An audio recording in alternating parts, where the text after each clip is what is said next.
హాల్లో అందరూ కూర్చుని ఉంటారు. ఇంతలో మహదేవ్ అయితే కొన్ని పేపర్స్ తీసుకొని వచ్చి అక్కడ పడేస్తాడు. అది చూసి వాళ్ళ అల్లుడైతే ఏంటి అవి అని చెప్పి అడుగుతూ ఉంటాడు.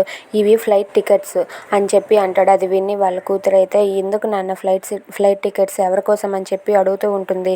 ఇవి హనీమూన్ టికెట్స్, మీ 2 జంటలు వెళ్ళి హనీమూన్ ట్రిప్లో ఎంజాయ్ చేయండి అని చెప్పి అంటూ ఉంటాడు. అది విని సత్య, క్రిష్ అలాగే క్రిష్ వాళ్ళ చెల్లి వాళ్ళ ఆయన ఒక్కసారిగా షాక్ అవుతారు. ఏంటి ఏంటి బాబు, మేము హనీమూన్కి వెళ్ళడం ఏంటి, నీకెవరు బుక్ చేయమని చెప్పారు అని చెప్పి అడుగుతూ ఉంటుంది.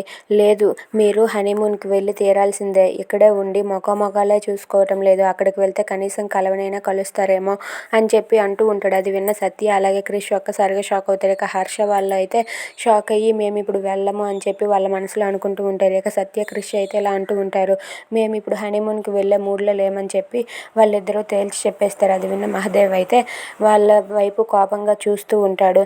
ఇక సత్య, క్రిష్ ఏమీ చేయలేక వాళ్ళ మామయ్య గారు చెప్పిన మాటే వినవలసి వస్తుంది. If you like this video please like, share and subscribe. Thanks for watching.